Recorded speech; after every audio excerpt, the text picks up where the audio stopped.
Vamos a seguir con más y vamos a revisar unas cifras realmente preocupantes.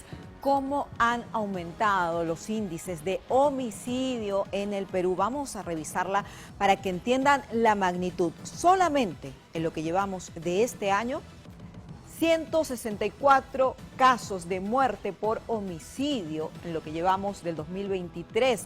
La fuente es la Fiscalía, SINADEF y el INPE. 290.176 delitos registrados en la Fiscalía entre enero y marzo solamente de este año.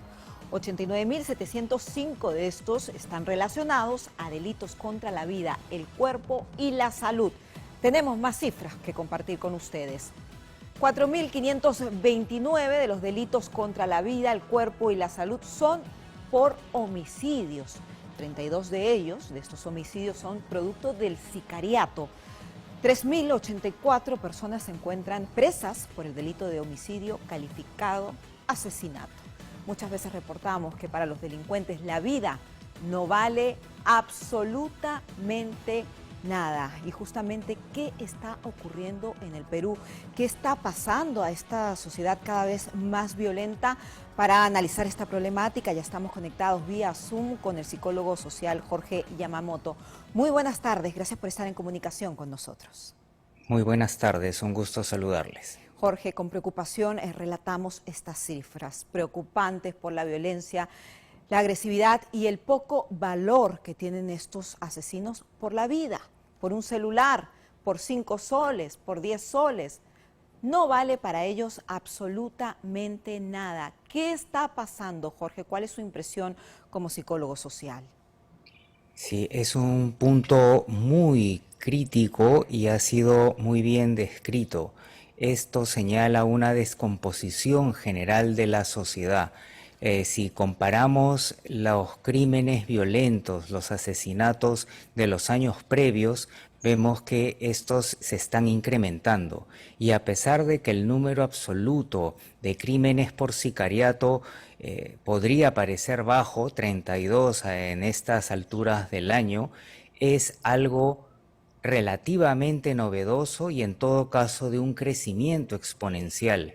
Todo esto, junto con la violencia sexual, junto con el aumento de la corrupción, junto con el hecho que el crimen organizado en diferentes ámbitos está creciendo, no hace más que señalar una grave descomposición social y que se tiene que tomar una medida drástica para resolver este problema y para prevenir que esto genere un siguiente grupo de edad que ahora son niños y que cuando crezcan van a salir más agresivos, más violentos y se va a terminar de formar el círculo vicioso.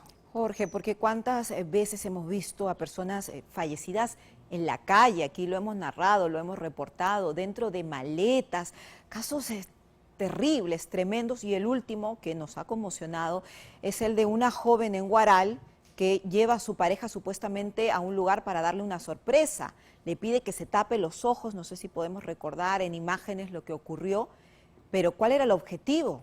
Que su amante asesinara a su pareja. Ella le prometió un momento bonito, una sorpresa, pero tuvo la sangre fría de citarlo en este lugar para que lo asesinaran. En este caso en particular, ¿qué podemos inferir del comportamiento de esta mujer y de su cómplice? En diferentes partes del mundo se sabe que hay una proporción estable de personas que tienen una proclividad, una vulnerabilidad a desarrollar este tipo de comportamientos violentos. Pero, ¿qué sucede cuando tenemos una infancia cargada de violencia física, de abandono familiar o hasta de violencia sexual? Entonces ese potencial genético se dispara.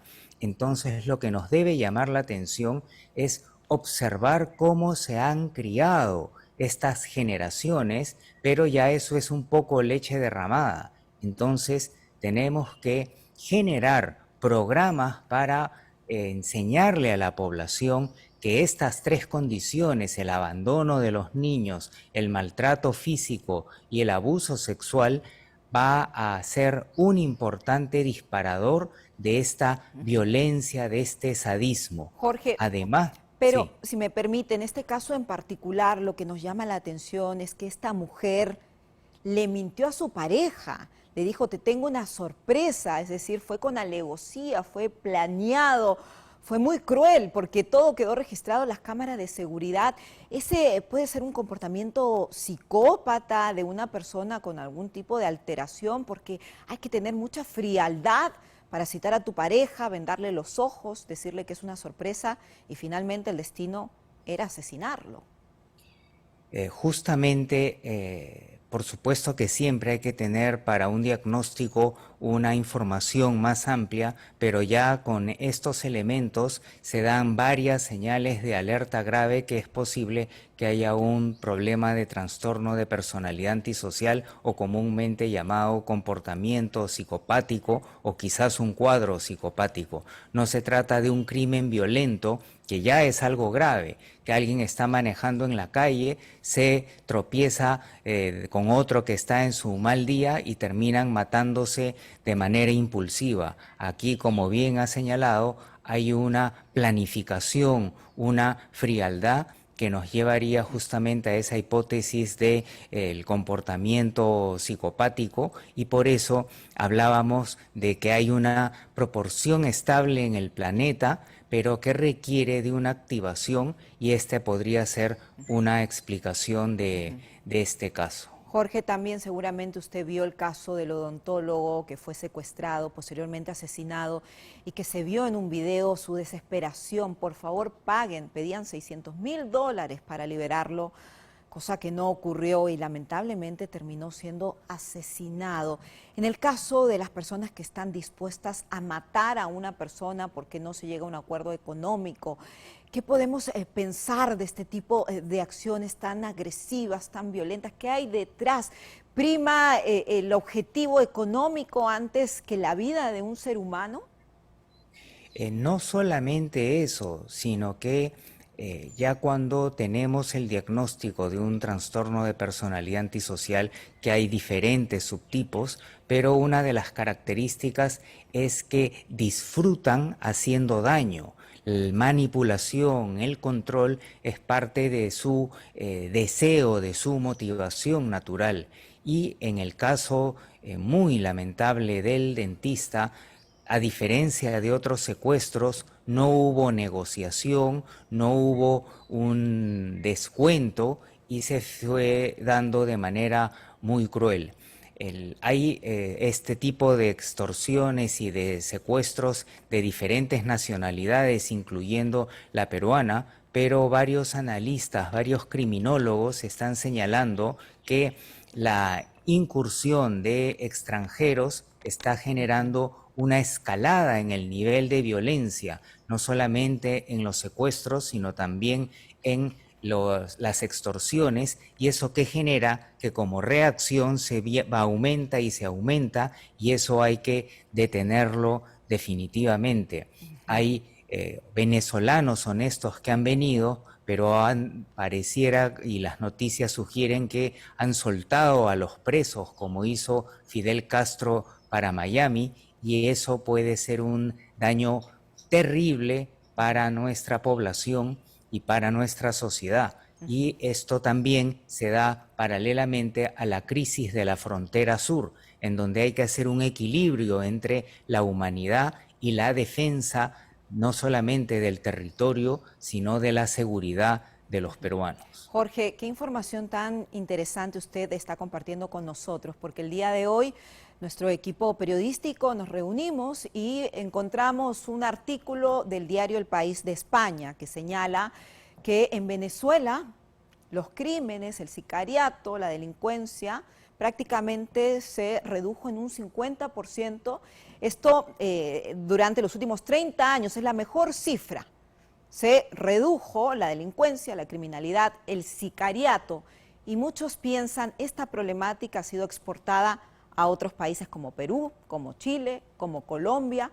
Es una información que por supuesto no hay que generalizar, porque como usted bien indica, hay personas de todo tipo, pero sí un grupo que al parecer está generando este caos, ya no lo hace en su país. Caracas fue reconocida como una de las capitales más peligrosas de todo el mundo hace algunos años. Ahora ya no lo es, pero tal vez Lima se ha ganado esta posición, no lo sabemos.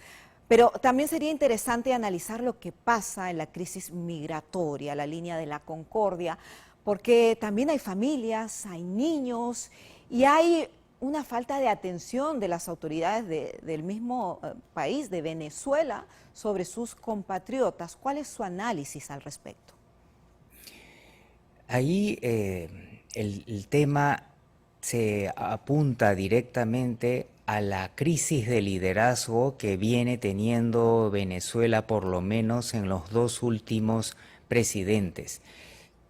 Teóricamente, el presidente debe de velar por el bienestar y el desarrollo de su población, pero qué señal tan catastrófica de la migración masiva que está ocurriendo. Pero como parte de esta poca capacidad de gestión, de esta irresponsabilidad y de esta, digamos, falta de conciencia, asumamos que es correcta esta información de que están saliendo los delincuentes, una asunción que está corroborada con lo que nos acaba de mencionar, que el crimen se ha reducido y no por las bondades de la gestión de Maduro, y que eso se está esparciendo no solamente en el Perú, como lo hemos comentado, sino Chile, que tenía índices muy bajos de extorsión y muy bajos de crimen organizado. Ahora estos dos temas constituyen un problema nacional y genera un nivel de inseguridad en un país que era uno de los más seguros en América Latina. Y esto nos lleva a, número uno, elegir bien, pero para elegir bien a los candidatos se necesitan alternativas. En el Perú hemos visto que las alternativas han sido de malas a paupérrimas y debemos de trabajar para llevarlo mejor a las elecciones. Pero en el caso de Venezuela está peor aún porque no hay ni siquiera contendientes, son contendientes de figura porque, de acuerdo a los reportes sobre las elecciones en diferentes momentos en Venezuela, estas habían estado arreglados. Es la finta democrática bajo Exacto. una lógica autoritaria que quiere generalizarse en diferentes países de América Latina. Jorge, le agradezco mucho por su tiempo, por su análisis debido a la violencia que estamos padeciendo. Ojalá que las autoridades también le pongan el foco a el apoyo psicológico que necesitan ciertos grupos que son sumamente violentos y que se está generalizando en todo el territorio nacional. Muchas gracias, Jorge, como siempre un Con placer. mucho gusto. Muy Gracias a amable, ustedes. gracias.